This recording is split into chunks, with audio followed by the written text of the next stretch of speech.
Buenas tardes. En primer lugar, agradecer esta amabilísima presentación. Muchas gracias, Guillermo.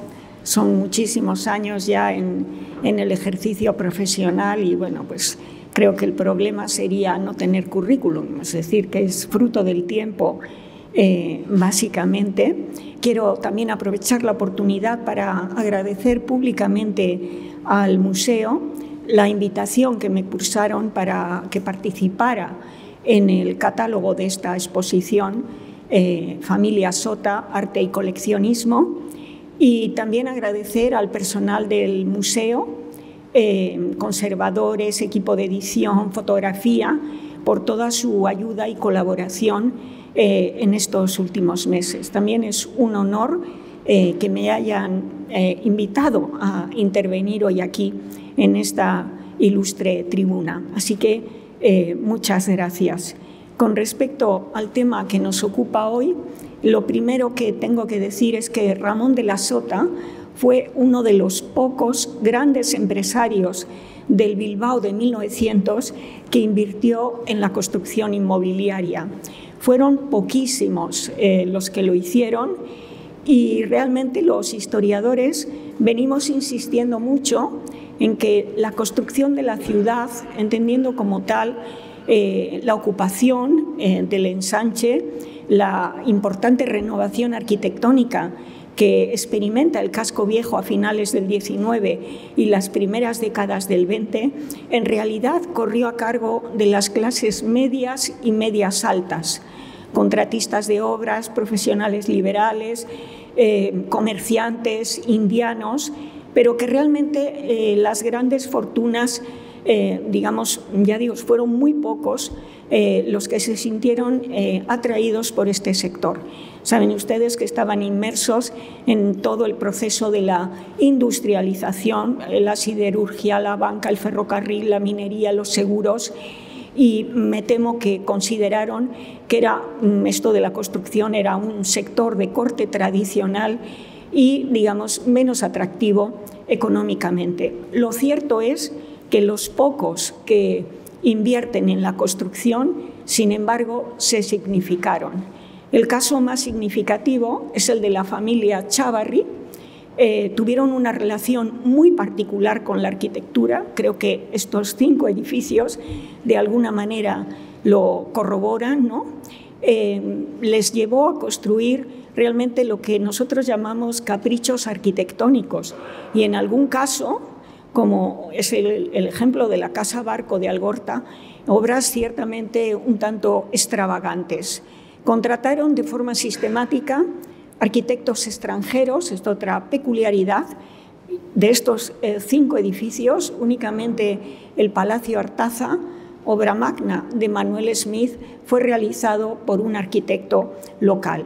Sota también se significó, pero su caso es muy diferente al de los Chávarri.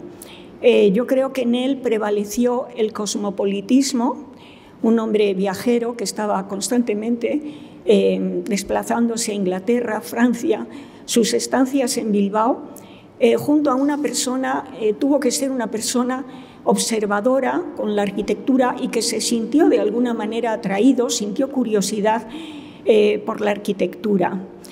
Yo creo que eso, digamos, está muy claro y espero que a lo largo de mi intervención pues así lo entiendan ustedes, ¿no?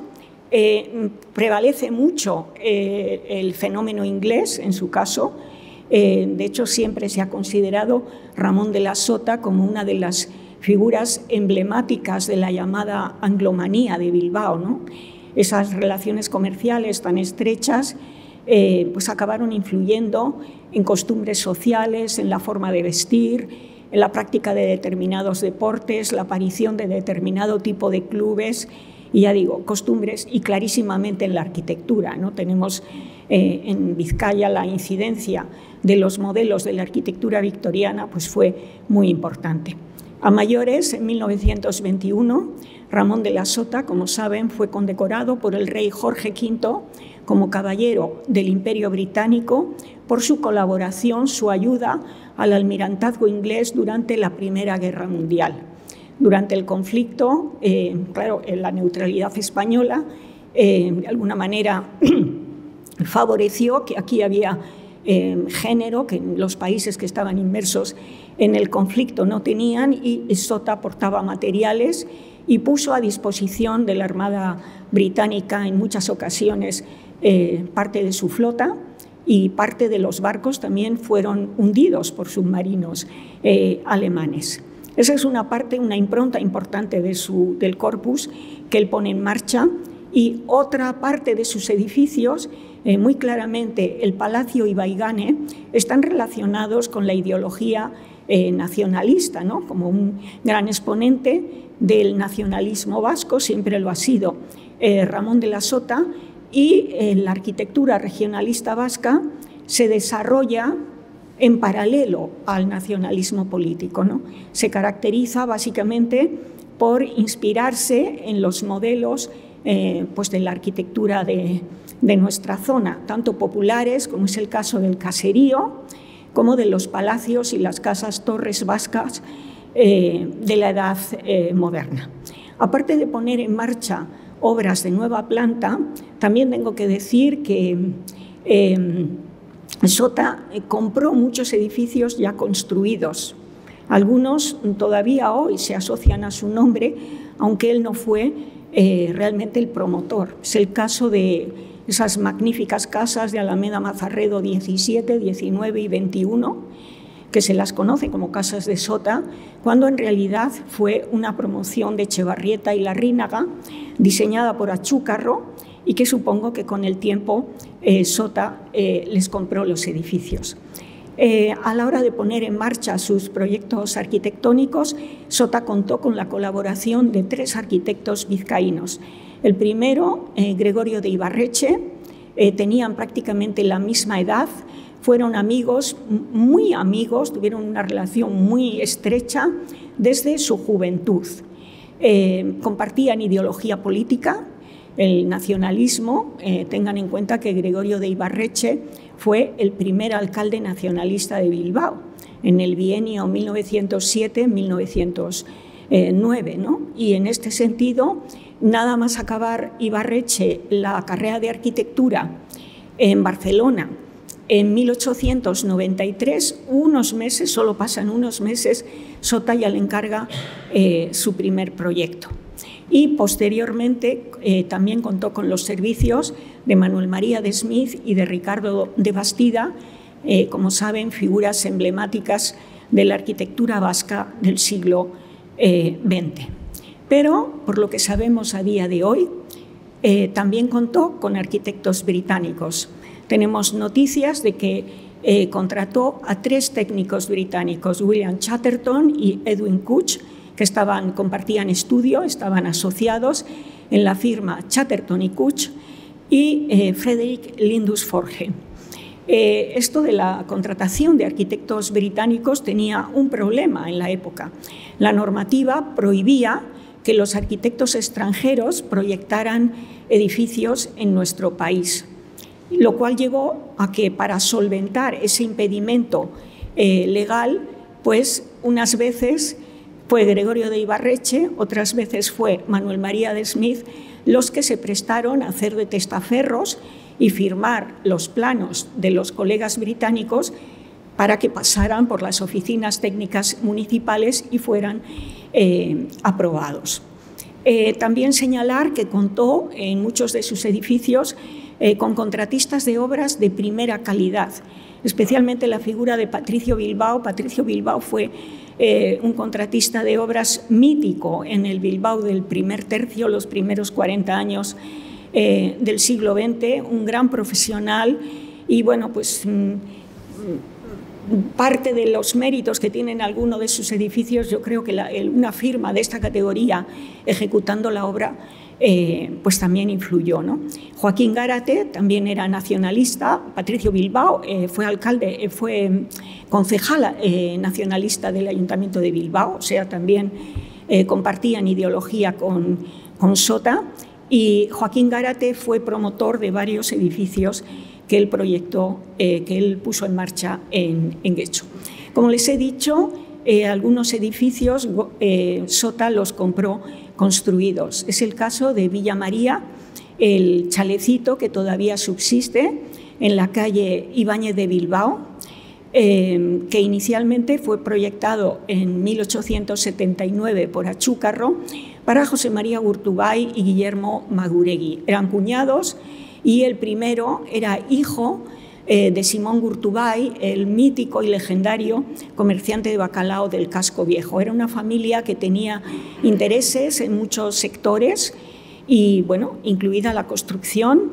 Actuaron también como contratistas de obras y muchas veces levantaban obras para alquilar y otras para vender, como pudo ser este caso de Villa María, puesto que finalmente Sota compra la casa y se convierte en la residencia familiar.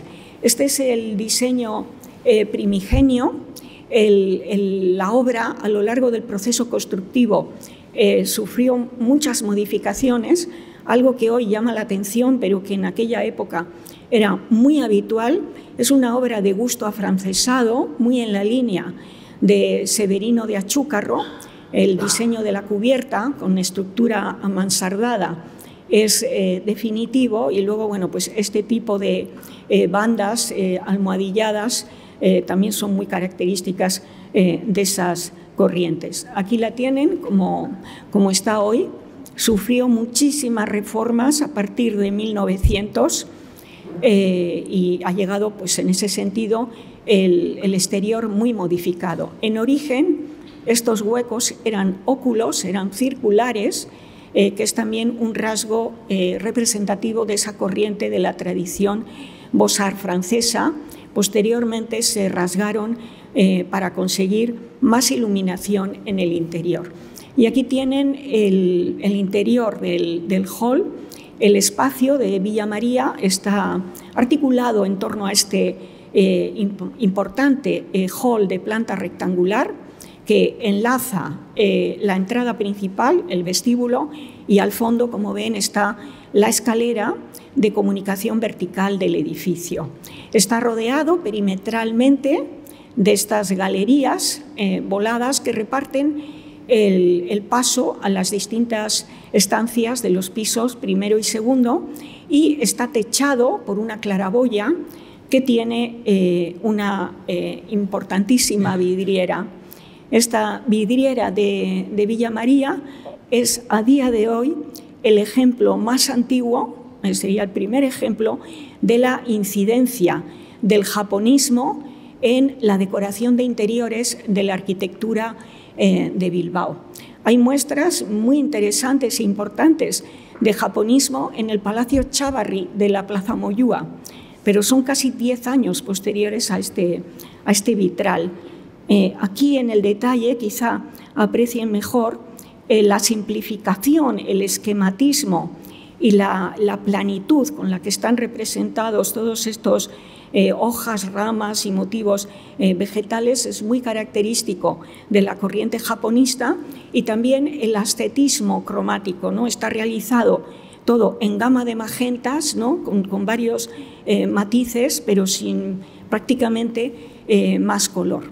Es una pieza extranjera, eso sin ningún género de dudas.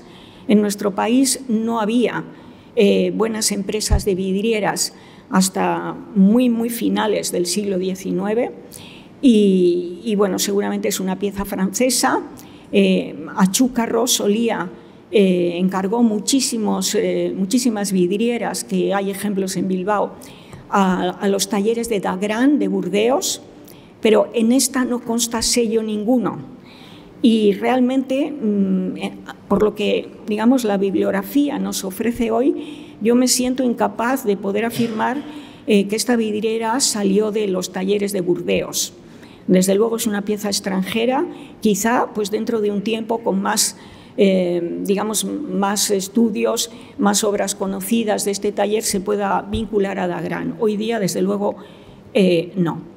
En 1897, Sota decide construir una nueva residencia para su domicilio familiar. Es el Palacio Ibaigane, en Alameda Mazarredo, y encarga el proyecto a Ibarretxe. El proyecto es de 1897, y se termina en 1900, que es cuando la familia se instala a vivir aquí. Es un proyecto muy, muy importante, entra dentro de la arquitectura regionalista vasca, pero es tremendamente temprano, o sea, es casi como si fuera un pionero, ¿no? Tiene también en ese sentido mucha importancia la figura de Sota. Este regionalismo, esta tendencia arquitectónica, primero surge y se desarrolla en el País Vasco francés a partir de los años 80 del siglo XIX, y realmente la incidencia y el desarrollo en nuestra zona es posterior a 1900, hacia 1904, 1905.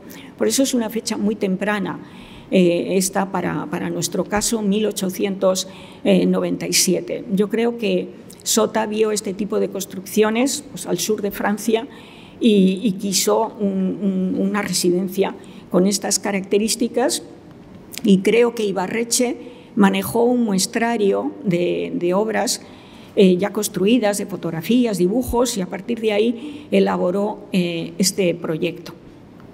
Parte de los volúmenes de los palacios de la Edad Moderna, de ahí esas proporciones cuadrilongas que tiene, el tipo de alero también muy prominente, y detalles como el portalón previo a la entrada principal o el tratamiento de los paramentos del último cuerpo con ladrillo visto y entramados de madera. También el diseño de los detalles de herrería es muy importante, porque este tipo de motivo, lo que llamamos motivo de roseta, acaba siendo casi propio y representativo de la corriente regionalista, ¿no? Y ya está aquí en este edificio. En cuanto al espacio, pues se da la circunstancia de que obedece a la misma solución que Villa María, que tienen ustedes a la derecha. Eso sí, de mayores dimensiones, con mucho más empaque, con una decoración mucho más cuidada, pero en definitiva, espacialmente es la misma organización. El hall que comunica vestíbulo con la zona de la escalera noble en la parte trasera, rodeado perimetralmente de galerías que reparten el paso a las habitaciones de los pisos altos, y cubierto por claraboya con vidriera. Esta circunstancia, o sea, no es que sea un trazado excepcional, hubo ejemplos, bastantes ejemplos, pero esta circunstancia tampoco era algo general, ¿no? Esta circunstancia de que coincida con el trazado de Villa María a mí me lleva a plantearme la posibilidad de que fueran Sota y su esposa los que de alguna manera indicaran, ¿no?, a Ibarretxe que querían una solución de este tipo. No lo sé, pero sí es bastante llamativo que repitan el mismo esquema. Y aquí tienen la vidriera, representa una escena de una romería vasca, ¿no? Cuando van a la romería en sí y a la vuelta de la romería, y en este caso el autor de los bocetos fue el pintor Anselmo Guinea, por encargo directo de Ramón de la Sota en 1899. Está materializada en los talleres de Momellán, una casa de vidrieras buenísima, inicialmente francesa, que recibía tantos y tantos encargos de España que acabó abriendo taller en Madrid y posteriormente en San Sebastián y en Barcelona. O sea, de máximo nivel la categoría de esta empresa. Y aquí tienen a la derecha la vidriera que cubre también la caja de la escalera, que también ocurre así en Villa María. La caja de la escalera también está cubierta por un vitral. Y en este caso pues es una vidriera meramente decorativa, y el motivo central pues son las iniciales SA de los apellidos de los promotores. En 1900 la familia Sota abandona Villa María, se instalan a vivir en el Palacio Ibaigane, y Sota decide convertir Villa María en la sede de sus oficinas. Se hacen varias reformas, todas a cargo de Ibarretxe. Llegó a hacer una pequeña ampliación. En ese momento es cuando se rasgaron los óculos que tenía en la cubierta y se convirtieron en vanos de medio punto, porque claro, querían más luz para las oficinas, ¿no?, que estaban también en el bajo cubierta. Y pasados los años, en 1916, Sota decide ocupar todo el terreno que correspondía a Villa María, que se extendía por toda la calle Ibáñez de Bilbao hasta Alameda Mazarredo, incluso en la parte trasera llegaba hasta Henao, y decide hacer una importante promoción con dos partes. Hay este edificio, que es el que está, digamos, entre medianeras, porque aquí estaba adosado a Villa María, que fue concebido para alquiler de oficinas en su totalidad. Y el otro, el que corre entre Ibáñez de Bilbao y Alameda Mazarredo, para sede de las oficinas Sota Aznar, la naviera que había creado Ramón de la Sota junto a su primo Eduardo Aznar de la Sota. Y encarga el proyecto a un arquitecto inglés, Frederick Lindusforge. Y en este caso fue Manuel María de Smith el que hizo de testaferro. Importantísimo el edificio destinado a alquiler de oficinas. Fue el primer edificio de esas características en Bilbao. Estamos súper acostumbrados a las torres de oficinas, pues el primer edificio de oficinas para alquiler en Bilbao fue este, auspiciado por Sota.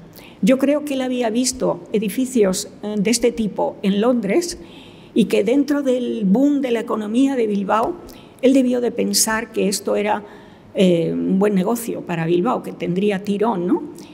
Los hechos le dieron la razón.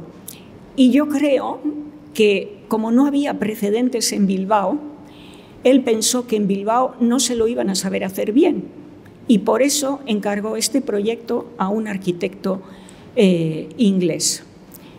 Es un proyecto muy, muy importante. Tiene también el interés, también una cosa como muy moderna, que fue concebido diáfano, de manera que cuando pues un particular, una pequeña empresa, quería alquilar los metros X, pues luego podía hacer la tabicación como le interesase, ¿no? Es también una idea en ese sentido muy, muy novedosa. Digamos que el estilo, pues es un estilo afrancesado, clarísimamente dentro de la tradición Beaux-Arts y el estilo Segundo Imperio.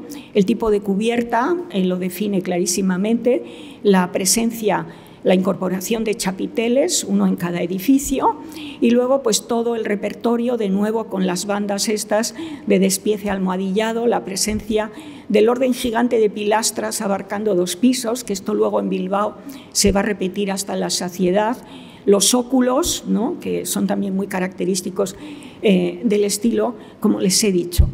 Hay un documento que hace el inspector de Sanidad cuando el edificio ya está terminado. Hay un documento que hace el inspector de Sanidad que visita el edificio, ¿no?, para hacer el informe, y deja constancia de que tiene información de que ya está totalmente alquilado. Es decir, que antes de que el edificio estaba terminado, estaba totalmente alquilado, o sea que fue buena idea. Y aquí tienen esta imagen de la zona de los Jardines de Albia hacia 1960 o finales de los 50. Ven el edificio con el chapitel original en el ángulo. El actual no es el original. Ahora vamos a ver, y también les llamo la atención sobre la abundancia de chapiteles en esta parte de Bilbao, donde está el fotógrafo. Digamos que también hay chapiteles hacia la parte de atrás, ¿no? Son muy característicos de nuestra ciudad.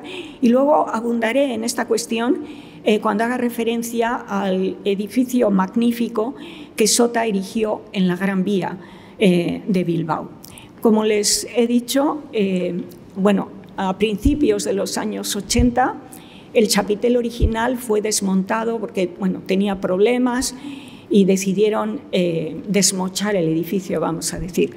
Y unos años después se modifica la cubierta y deciden erigir de nuevo un chapitel, pero no se ajusta al modelo primigenio. Bueno, pues estas cosas que pasan. Esta es la casa de Lertegui, esta imagen que les impactará mucho, de las Arenas, a mediados de los años 60. Esto es Zugazarte, el paseo de Zugazarte, y bueno, aquí era la zona de las vías del tren. A mediados de los años 60, como digo, todo esto está hoy totalmente urbanizado, ¿no? Y esta fue la segunda casa de veraneo que se construyó Sota en Las Arenas. La primera es de 1894, es ese proyecto que encarga a su amigo Ibarretxe, nada más acabar la carrera, no se conserva. Es un edificio que dio muchísimos problemas, muchísimas reformas, bueno, y yo creo que al final Sota decide hacer una casa de nueva planta, que es este importantísimo edificio también. Los planos que se conservan en el Archivo Municipal de Getxo están firmados por Ibarretxe y siempre se pensó pues, que era una obra de Ibarretxe. Cuando yo estaba terminando mi tesis doctoral en el año 1987 sobre Manuel María de Smith, pues yo estaba revisando toda la biblioteca de Smith, todas las revistas, folletos, libros que tenía, intentando encontrar modelos que le hubieran podido servir para el diseño de alguna obra o alguna parte, ¿no? Y de repente me topé con esta noticia en un ejemplar de agosto de 1908 de la revista de estudio. Aparece publicado un pequeño artículo con este proyecto que, como ven, la leyenda lo deja claro, es la casa de Ramón de la Sota en Las Arenas, pero no era obra de Ibarretxe, es obra de Chatterton y Couch, dos arquitectos muy jóvenes, ingleses, y realmente, pues, de nuevo, Ibarretxe hizo de testaferro para que esto pudiera ser validado, ¿no? Y autorizado en la oficina municipal de Getxo. Me impresionó muchísimo, o sea, recuerdo ahora mismo el impacto que me causó descubrir esta noticia. A mi modo de ver, bueno, aquí tienen la perspectiva que se publica en The Studio, ¿no? Y aquí tienen el alzado de la fachada principal y ya ven que es exacto, o sea, es exacto al plano de los ingleses, ¿no? Que era lo que hacían, era una copia de ese plano y lo firmaban el arquitecto local, digamos, correspondiente.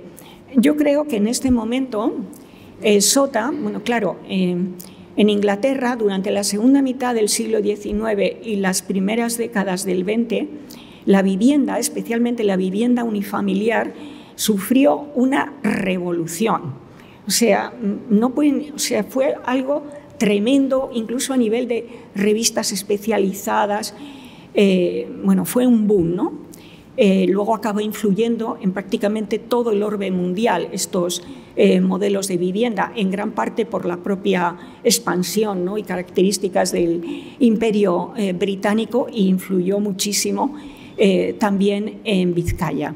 Y yo creo que Sota quería tener una de esas casas. Él había visto esas casas por doquier en los alrededores de Londres, en sus viajes, y él quería tener una casa de esas características. Y le pasó, yo creo que casi con más motivo que en el edificio de oficinas, que esto en Bilbao no se lo iba a saber hacer nadie. Y entonces se encargó el proyecto a un arquitecto, a esta firma inglesa. Cuando he comentado esto, alguna persona me ha dicho: ¿pero cómo? ¿Cómo que en Bilbao no le sabían hacer a Sota una casa de estilo inglés si estaba Smith? Digo, pues precisamente ese hecho corrobora mi argumento. Smith estaba recién titulado, apenas llevaba un año en el ejercicio profesional. Estaba proyectando sus primeras obras, que son pequeñas casas, fueron pequeñas casas. Tuvo muchos encargos desde el principio. O sea, no hubo margen temporal de que Sota conociera esos proyectos, que por otra parte no son las grandes casas de estilo inglés de Smith que vinieron a posteriori. Y yo tengo clarísimo que él quería una casa de estilo inglés, de ahí, digamos, el tipo de trazado. Explicar todo esto de los modelos ingleses pues, requeriría varias conferencias, ¿no? Pero de una forma muy simplificada, uno de los rasgos más típicos de estos trazados ingleses es una drástica segregación entre los distintos ámbitos de la casa, hasta límites, digamos, de una exageración tremenda, ¿no? Hay por lo menos 3 partes: una zona de servicio que se caracteriza por una gran superficie y una gran fragmentación en montones y montones de pequeñas dependencias, todas muy especializadas en un único cometido, una parte noble, digamos, de recibo, y una zona para niños. Luego, otra característica son los miradores ingleses, los bay windows, que accidentan mucho el perímetro, ¿no? Que incrementan, digamos, la iluminación en estas habitaciones y permiten también configurar zonas secundarias. Pues aquí ven la cantidad, ¿no? que tiene de Oriel Windows y Bay Windows, ¿no? Y permiten crear como una segunda zona dentro de una habitación principal. Esta es la planta del piso noble. El ferroprusiato, el azul, es el que Ibarretxe lleva la firma suya y presenta en el archivo, en la oficina municipal de Getxo, y el otro es el que publica la revista inglesa. Solamente hay 2 cambios. El salón se convierte en despacho y la veranda se convierte en una antesala, pero el resto, el trazado, es el mismo y el uso de las dependencias también. Esta es la zona de servicio, que luego les voy a hacer un comentario. Y hay una cosa, lo he marcado en azul, que me ha llamado pero poderosísimamente la atención, y es que Ibarretxe al hall principal y al hall de servicio los llama patio. Así como los trazados ingleses no estaban generalizados en Bilbao, en Vizcaya en este momento, sin embargo, el término hall estaba extendidísimo. Y sinceramente me parece una cosa muy anticuada que Ibarretxe, figurando la palabra hall en el plano que le servía de modelo, sin embargo, escribiera patio. Aquí tienen toda esta parte, era zona de servicio en el piso noble, porque luego todo el semisótano era zona de servicio. Y esta era la zona de los niños, que tenían comedor de niños y cuarto de estudio. Y esta era, digamos, la zona noble. En esta parte, digamos, era la parte más privilegiada de la zona de servicio. Estaba dividida en 2 partes, una correspondía al mayordomo y la otra correspondía al ama de llaves. Y en torno a la dependencia del mayordomo, los ingleses establecieron, ¿no?, un pantry, un office y una habitación para la cristalería. Pero Ibarretxe ni tan siquiera escribe las leyendas de esas dependencias. Yo creo que a él esto de la complicación de la zona de servicio en este momento le superaba totalmente. Como consecuencia también, o en relación con esa tendencia a dividir mucho, a fragmentar mucho los espacios, las casas inglesas se caracterizaban por tener un gran número de entradas. Saben ustedes, conocen la obra de Calderón, Casa con 2 puertas, mala es de guardar. Pues esta tenía 7 entradas. Hoy día, con el tiempo, se fueron clausurando, hay varias clausuradas, ¿no?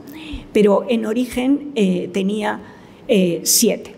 Y llegaron a prever una entrada de equipajes. Esta era la entrada de servicio, toda esta era la zona del ama de llaves y del mayordomo, y aquí estaba una entrada específica para los equipajes. Y esto es la planta del semisótano, toda ella también para dependencias de servicio, ocupa menos superficie que los pisos superiores y que el piso noble. Y Ibarretxe, esta planta no apareció publicada en la revista británica. Solamente tenemos el Ferro Prusiato de Ibarretxe, pero fíjense que no identifica ninguna de las dependencias, no tiene ninguna leyenda. Yo creo que esta parte era la zona de lavadero, porque solían ser 4 habitaciones, lavadero, legiadora, tendedero, secadero y cuarto de la plancha, y que esta parte era clarísimamente la cocina, con algún office y despensas, que también era lo habitual. La escalera de servicio nacía aquí, llegaba hasta el bajo cubiertas, y luego estaba también la escalera principal, ¿no? O sea, también estaban independizados en ese afán por la segregación, ¿no? Hoy día nos cuesta, yo creo que a nosotros ya nos cuesta mucho entender cómo funcionaban estas casas y sobre todo la zona de servicio. Aquí en Vizcaya, durante la segunda y la tercera décadas del siglo XX, se hicieron casas con este tipo de programa y mucho más amplio todavía. Yo he llegado a ver casas de esas características, luego han sido rehabilitadas, en fin, todas estas partes se han ido perdiendo, ¿no? Pero desde luego aquí esos modelos se difundieron clarísimamente.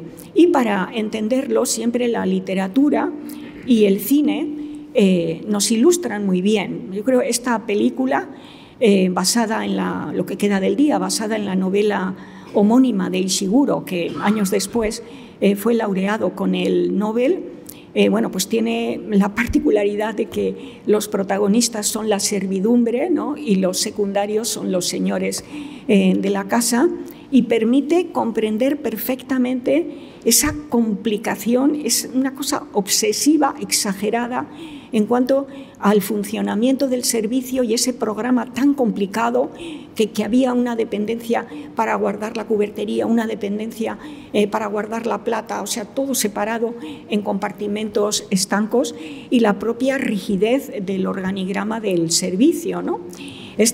Me encanta este fotograma, ¿no? Están preparando un banquete, está todo el tema de que van limpiando la plata, en la cristalería, tal, van colocando todo, finalmente ya está colocada la mesa y aparece el mayordomo, que es el jefe del personal de servicio, y con la regla empieza a medir la equidistancia entre los platos, la distancia desde la copa al borde de la mesa, todo tenía que estar, ya digo, cuadriculado, ¿no? Es como muy gráfico.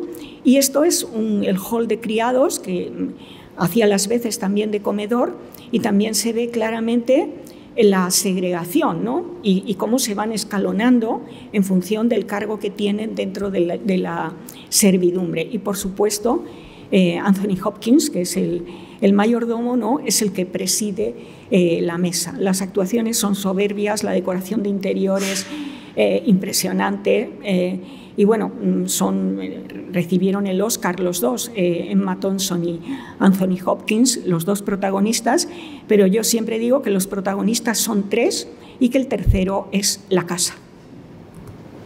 Y según la revista británica, pues muchísimos de los materiales y piezas decorativas de este Palacio del Ertegui vinieron de Inglaterra.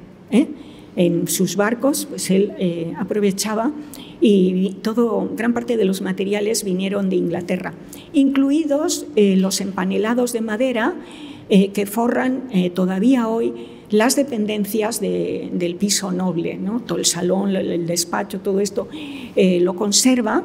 Y esto es una cosa que me ha llamado mucho la atención, porque aquí en Vizcaya, pues ya les he dicho, aquí hasta que no se funda Vidrieras de Arte en 1917, creo que es 17 o 1914, no hay vidrieras de calidad, ¿no?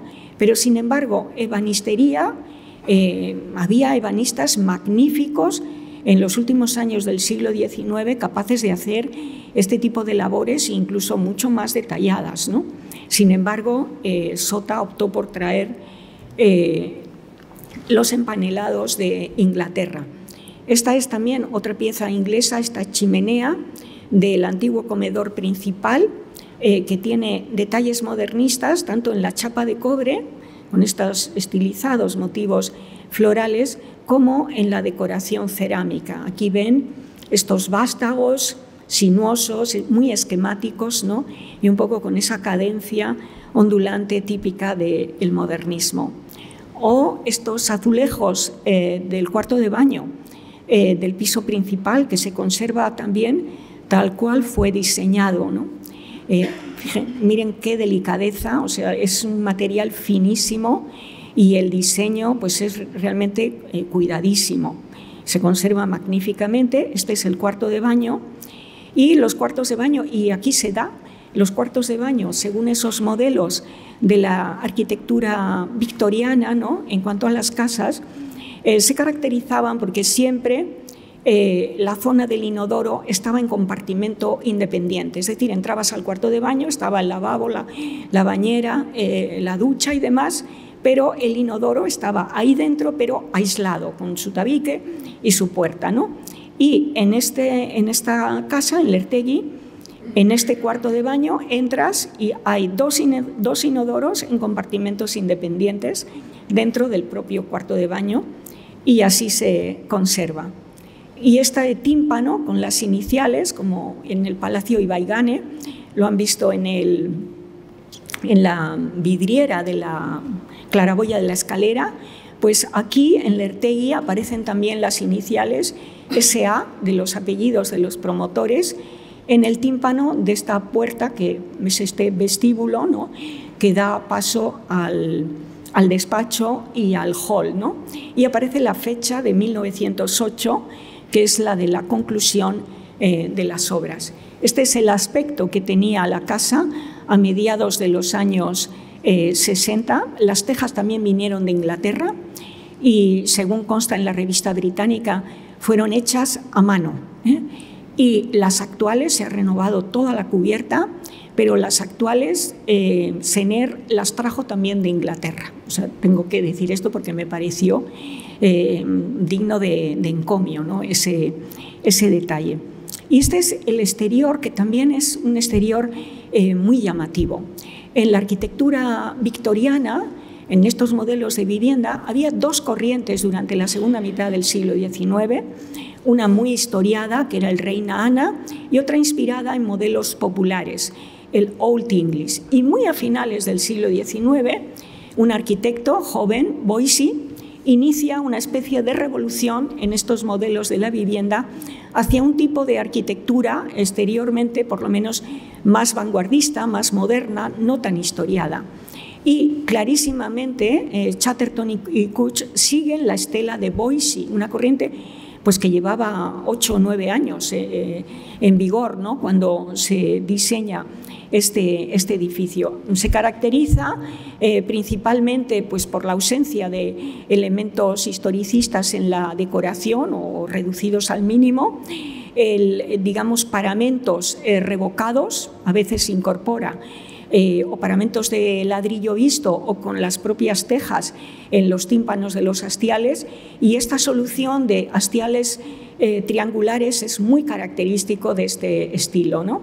Y también la volumetría, esa potente, ¿no? La verticalidad que marcan los cuerpos de las chimeneas. Y aquí tienen el aspecto que presenta en la actualidad. Pues la parte de servicio está totalmente modificada, son oficinas, se conserva, ya han visto, ¿no? Se conservan de todas maneras dependencias de la parte noble, del piso noble, en el estado, digamos, original, ¿no? Y aquí ven, pues esta es la fachada zaguera y esta fachada lateral. Los arquitectos ingleses habían previsto una terraza de este tipo con forma de U que envolvía las dos fachadas laterales y la fachada principal. A la hora de materializarse solamente se hizo terraza en este flanco lateral. En 1916, Sota, que tenía muchos terrenos, había comprado muchos terrenos en la zona de las Arenas, decide erigir una urbanización al modo de las ciudades jardín inglesas, y encarga el proyecto a Manuel María de Smith. Es el primer encargo que le hace Sota, luego ya le tiene como testaferro de las oficinas de Ibáñez de Bilbao, Alameda Mazarredo, y este es el primer encargo que le hace Sota. Y en este momento yo creo que Sota tenía una idea bastante cabal de qué se podía esperar de Manuel María de Smith. Miren estas imágenes. En 1909, o sea, solo un año después de que estuviera terminado el Palacio de Lertegui y prácticamente al lado, enfrente de Lertegui, separado por Zugazarte, Smith proyecta esta casa, la Casa Cisco, se conoce hoy todavía como Casa Cisco, que le encarga Luis Arana. Y es un edificio que está erigido clarísimamente en la onda de la arquitectura de Boise, o sea, el mismo modelo que habían seguido los arquitectos británicos en Lertegui, con esos hastiales triangulares, la desnudez ornamental, cubierta de fuerte pendiente, ¿no? Y yo creo que este edificio, que estaba prácticamente enfrente de su casa, ahora les voy a enseñar el emplazamiento, Sota tuvo que fijarse y decir, ¿qué pasa aquí? Esto aquí, ¿quién ha hecho esto? Lo tengo, o sea, creo que muy claro, ¿no? La casa hoy está así, es una de las obras importantes de Smith. Sufrió, digamos que una involución, sufrió dos ampliaciones, dirigidas las dos por Smith a petición de la familia, pero la familia quería un edificio más historicista y entonces el original, digamos, es muy moderno y luego se fue haciendo historicista con esos torreones y toda esa decoración que tuvo que añadir. Y a la derecha, en 1911, Smith proyecta ya una primera ciudad-jardín muy pequeñita, con 12 viviendas unifamiliares en Peñota para Lucas Urquijo. Son edificios clarísimamente de estilo inglés en la línea del Old English, siguiendo el modelo que preconizaba la ciudad-jardín, con pequeños jardines y patios, ¿no? Y con espacios comunitarios en el sentido, digamos, compartían la portería, ¿no? Y aquí ven la parte trasera, ¿no? Como él también dibujaba el tipo de arbolado y jardín que iba a ver. Esto, no sé, claro, probablemente Sota también supo de esta obra, no es como el caso de Cisco, que la tenía prácticamente enfrente de su casa de verano. Un año antes, en 1910, se había celebrado en Londres un congreso de urbanismo de carácter internacional que tuvo muchísima trascendencia, al que solo asistieron 2 arquitectos españoles, los 2 de Bilbao. Creo que también es un dato a tener en cuenta respecto a la relación y la influencia que tuvieron los modelos ingleses en nuestro territorio, ¿no? Fueron Manuel Smith y Emiliano Amán. Emiliano Amán había sido el autor de Neguri.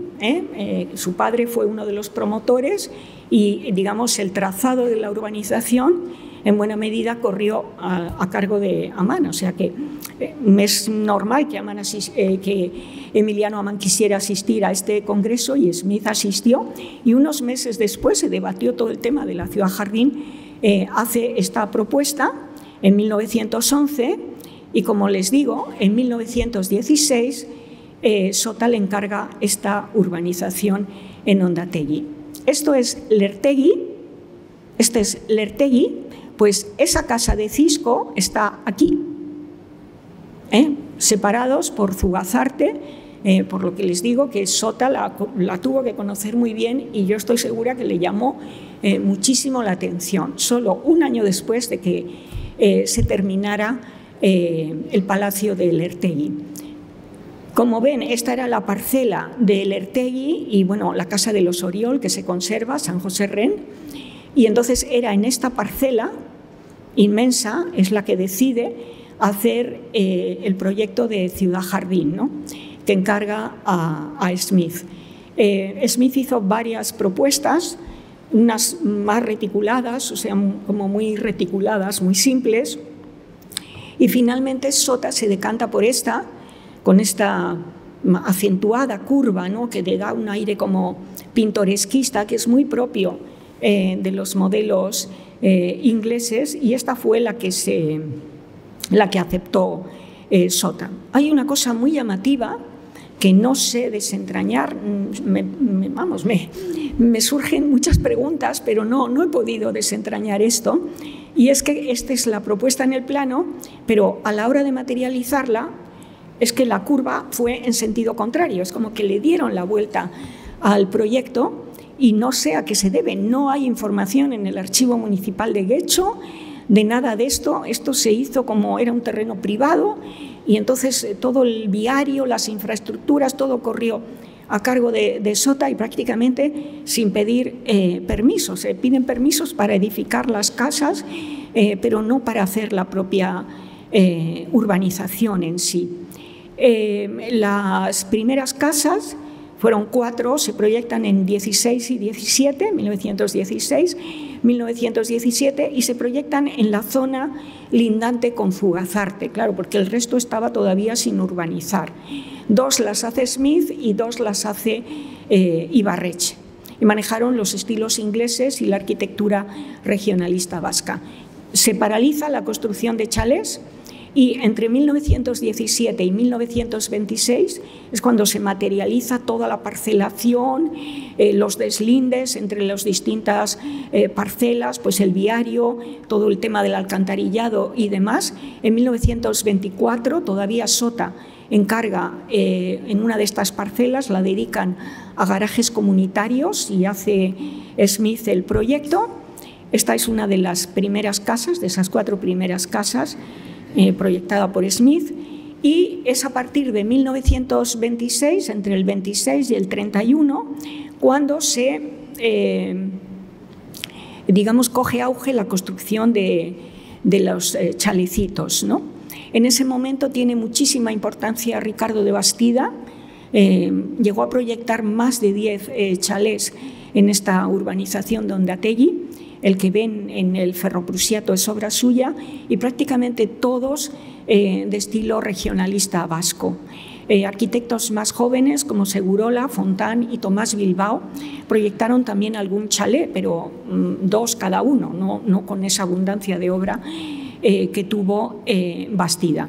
Y el contratista de obras, en este caso, fue Joaquín Gárate. Llevó la contrata de prácticamente todos los chalecitos. Y ya para concluir, en 1919 Sota pone en marcha 2 grandes promociones en Bilbao.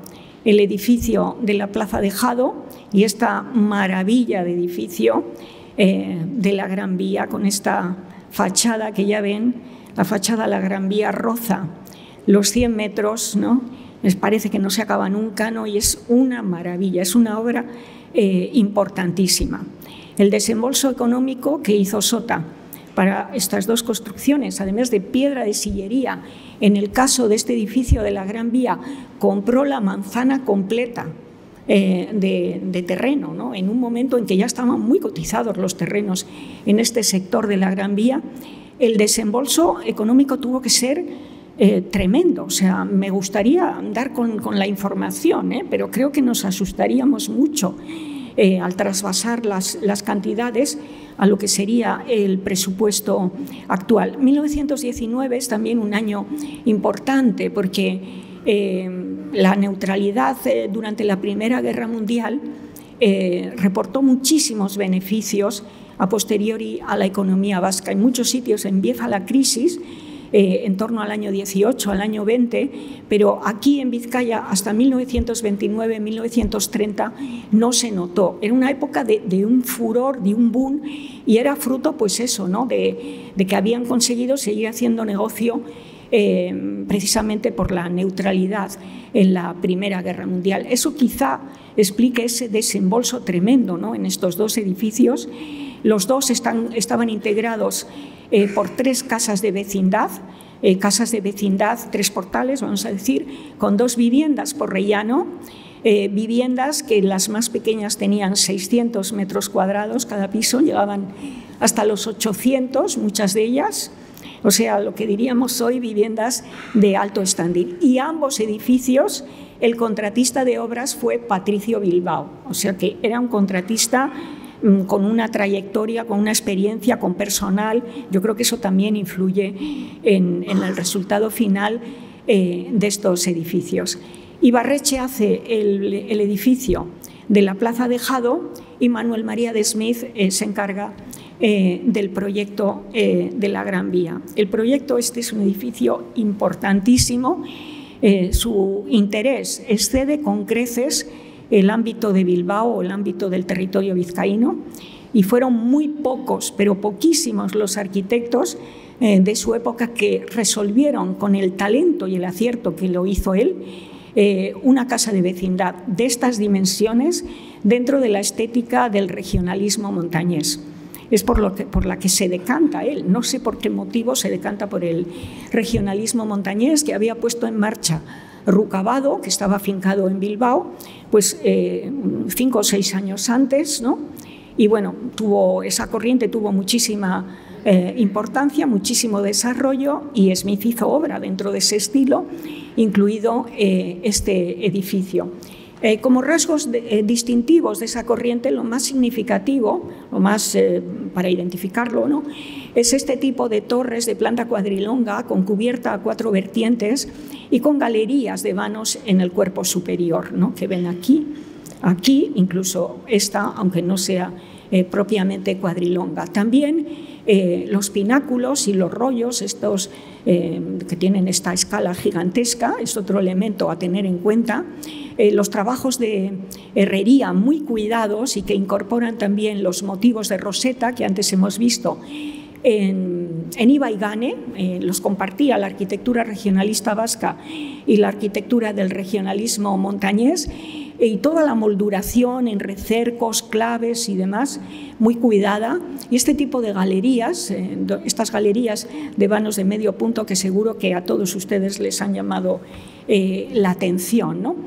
Pero el proyecto era muy complicado porque la arquitectura regionalista montañesa partía de los modelos de las casonas cántabras de la Edad Moderna. Entonces, era, digamos, entre comillas, muy fácil trasvasar la volumetría y las características decorativas de las casonas a un chalet, a una vivienda unifamiliar. Es un poco lo mismo que pasa hacer un chalet de estilo caserío, ¿no? Era más fácil que trasladar esa volumetría, esas partes compositivas y la decoración a una casa de vecindad con semejante fachada, ¿no? Era una cosa muy, muy difícil, y Smith lo hace de forma muy ortodoxa. El comentario que hizo Bastida sobre este edificio realmente es apabullante. Luego, bueno, pues él decide, claro, una fachada de casi 100 metros, que eso no sea cansino, repetitivo, aburrido. Le da muchas vueltas, hay muchos bocetos preparatorios, y decide articular en 7 cuerpos verticales, el central de mayor desarrollo, y ven que alterna torre, no torre, torre, no torre. Eso ya mete cierta animación en la cubierta para tratar de huir de esto de lo cansino, ¿no? Y introduce galerías y ventanales, ¿no?, como si fueran miradores en la parte de las torres, mientras que en los otros cuerpos introduce vanos balconeros y esas galerías de medio punto. Entonces, así consigue una cierta ponderación e introducir un poco de movimiento, de gracia, ¿no?, para que eso no sea una cosa absolutamente cansina, ¿no?, en esos 100 metros. Pero el punto crucial fue los chaflanes y la presencia de los rollos en los chaflanes. Toda la arquitectura de Bilbao, desde 1885, ya les he señalado varias veces el impacto de la tradición Beaux-Arts francesa, los modelos afrancesados con ese tipo de chapiteles. Aquí ven arriba la imagen que hemos visto anteriormente de la zona de los jardines de Albia. Ven 3 otros edificios notables de Bilbao. Este edificio es la Casa Power, que está entre Gran Vía y Máximo Aguirre, es decir, al otro lado de la fachada lateral de las casas de Sota de Smith, y que proyecta Bastida solo 2 años antes, todas con los chapiteles. En la arquitectura montañesa, de forma ortodoxa, no se podían introducir chapiteles. El proyecto se acababa convirtiendo en una cosa ecléctica y prácticamente todos los arquitectos que hicieron incursiones en esos modelos cayeron en el chapitel. Sin embargo, Smith proyecta los rollos. Cuidó muchísimo esto, madre mía, la de dibujos que hizo hasta llegar a la solución definitiva. Cuando el proyecto llegó a la oficina técnica municipal, provocó una especie de asombro bueno, los arquitectos no daban crédito. ¿Qué es esto? O sea, tan diferente, ¿no? Y Bastida, que era el arquitecto jefe, cuando hace el informe para que pase a la Comisión de Fomento, dijo, son palabras textuales, es un proyecto insólito y sin precedentes en la arquitectura de Bilbao. O sea, palabras acertadísimas. No había ninguna obra en Bilbao, o sea, sistemáticamente los chapiteles, y esta rompía por completo. De ahí que les tuvo que impactar mucho a los arquitectos de la oficina técnica. Smith era consciente de que el proyecto infringía la normativa en 2 puntos. Los rollos eran demasiado altos y el cuerpo central también tenía, el cuerpo torreado ese de la parte central, tenía también bastante vuelo, o sea, más vuelo de lo permitido. Y él esgrime, es la única vez que yo le he visto esgrimir el argumento del ornato público. Él dice que espera que le permitan esa licencia, primero porque no ha construido chapiteles y los chapiteles suponían, al no ponerlos, que perdía espacio, claro, porque ahí había espacio habitable en la zona de los chapiteles, ¿no? Entonces él había renunciado a eso y entonces esperaba que, digamos, como réplica le permitieran estas 2 pequeñas irregularidades. Y también dijo, es la única vez que le he visto hacer ese comentario, que creía que el proyecto iba a redundar en beneficio del ornato público. Esto del ornato público era como un latiguillo que utilizaban muchos promotores cuando había irregularidades y bueno, lo decían de forma totalmente espuria. Muchas veces eran proyectos que no tenían ningún interés y bueno, es que va a mejorar el ornato público. Es la única vez que Smith lo esgrime, pero es que Bastida en el informe dice que cree que redundará en beneficio de la belleza de Bilbao. O sea, de verdad, el informe de Bastida es impresionante. Y bueno, se lo autorizaron y bueno, pues esto obligó a que ese punto concreto de las ordenanzas municipales se modificó una vez que se había autorizado esta variación aquí, o sea que tuvo consecuencias, digamos, también en la normativa.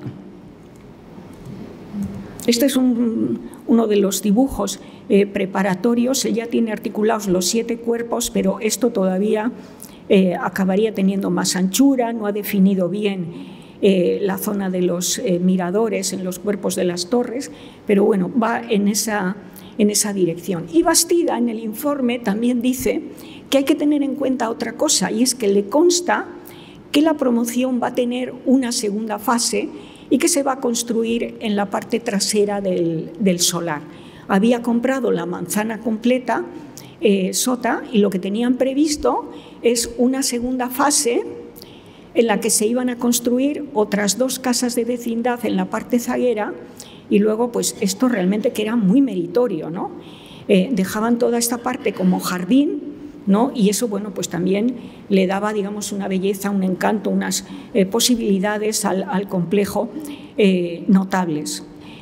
Hay bastantes, era con concínitas, es decir, todo seguía, estas 2 promociones seguían, digamos, la misma estética, se conservan muchos dibujos preparatorios y, sin embargo, y fue una gran lástima, la segunda fase no se llegó a materializar y desconozco los motivos, ¿no? Pero fue realmente, cada vez que paso por esa zona, miro para arriba y digo, qué lástima que no se hiciera, ¿no? Y aquí tienen uno de los dibujos preparatorios de los rollos que, bueno, se lo tomó con muchísima minuciosidad. El edificio estuvo a punto de ser derribado mediada la década de los 70. Eso propició las primeras manifestaciones, movimientos que se hicieron en Bilbao para tratar de salvar un edificio del siglo XX. Le cabe también ese honor a las casas de Sota. Toda aquella pequeña movida la coordinó, la auspició el arquitecto Pedro Basáñez Vilella-Beitia, por entonces era jovencísimo, y bueno, pues afortunadamente dio resultado, y en 1977 el edificio adquiere la categoría de monumento, se hace una rehabilitación, hoy se hubiera hecho de otra manera, se mantuvieron solamente las fachadas y ya ven, pues claro, se levantaron todos estos voladizos retranqueados, los levantes en la cubierta, y se rasgaron los vanos de la planta baja, porque en origen la entreplanta también eran viviendas, ¿no? Hoy creo que se hubiera hecho de otra manera, pero claro, no podemos aplicar los criterios actuales hace 50 años. O sea, yo creo que, que la demolición de este edificio realmente hubiera sido una pérdida tremenda, ¿no?, para el patrimonio de Bilbao. Y por contra, el edificio de la Plaza de Jado, que es un edificio con porte noble, que tiene además la plaza, que le da como una perspectiva un tanto enfática, pues sigue las recetas tradicionales de la arquitectura de Bilbao en la línea de la tradición Beaux-Arts, con la cubierta de estructura mansardada, fíjense, con los óculos, o sea, muy fiel a la estética Beaux-Arts, y los dos chapiteles, ¿no?, en la confluencia de las fachadas. En origen, es decir, la cubierta estaba retranqueada y había terraza en todo el perímetro, a lo largo de todo el perímetro. Entonces, en origen, los dos chapiteles resultaban como más esbeltos, ¿no?, y tenían más gracia, y hoy están como embutidos, ¿no?, están de alguna manera hundidos, ¿no?, porque la terraza empezó a dar problemas nada más terminarse el edificio. Y antes de 1930, Bastida dirige esas obras para cubrir la terraza, y claro, eso perjudica finalmente a los chapiteles. Sota hizo muchas más obras, ¿no?, y reformas. No he podido hablar de todo. Todas estas cuestiones están tratadas con mucho más detenimiento en el catálogo de la exposición, lógicamente, ¿no? Los que no hayan podido visitarla todavía, pues les animo a que lo hagan. Tienen en ella muchos de los planos que he proyectado, ¿no?, esos planos azules, los ferroprusiatos, que hoy llaman mucho la atención, y que era el sistema de fotocopias de planos que había en las últimas décadas del 19 y más o menos hasta 1930. Tienen ferroprusiatos, tienen el ejemplar de la revista inglesa, que, digamos, donde yo tuve la suerte de descubrir la autoría británica del Palacio del Ertegui. A decir verdad, el mismo ejemplar en el que yo lo descubrí lo ha cedido amablemente la familia Smith, y tienen los planos de Smith maravillosos, en perfecto estado de conservación. Les llamo la atención sobre este dibujo, que está también en la exposición, dibujo a mano alzada, que teniendo el original delante y tal como se ha hecho el montaje, lo pueden percibir desde muy cerca. Se ve clarísimamente, digamos, lo decidido del trazo, la seguridad con la que él manejaba el lápiz y la vertiginosa velocidad a la que movía la mano. O sea, él esto lo hacía en 2-3 minutos, casi a cámara rápida. Me decía uno de los delineantes que trabajó con él, y me decía, es que no te puedes imaginar. Cogía el lápiz y lo rápido que lo hacía, ¿no? Tenía una facilidad portentosa, y en este dibujo yo creo que se ve muy bien y está en la exposición. La revista inglesa también les permite, tal como se ha hecho, que lo han colocado muy bien, pueden leer la crónica que acompaña a los planos, ¿no? y bueno, pues les animo a que lo hagan. Hasta octubre está la exposición. No sé si en esta última parte, con este último comentario, creo que ha aflorado más mi faceta de profesora que de investigadora, ¿no? Y ese, no sé, tendencia natural a enseñar a ver, enseñar a mirar a los alumnos. Discúlpenme si les ha molestado, pero me ha dejado llevar la profesión. Les agradezco a todos su presencia, la atención, que la he percibido y realmente me ha llegado al corazón. Me han seguido con mucha atención. Son unos edificios maravillosos. Quiero reiterar también mi gratitud al museo y por mi parte pues quedo a su disposición si quieren hacerme alguna pregunta, y en todo caso señalarles, y les aseguro que no es un mero formalismo, que para mí ha sido un placer. Muchísimas gracias.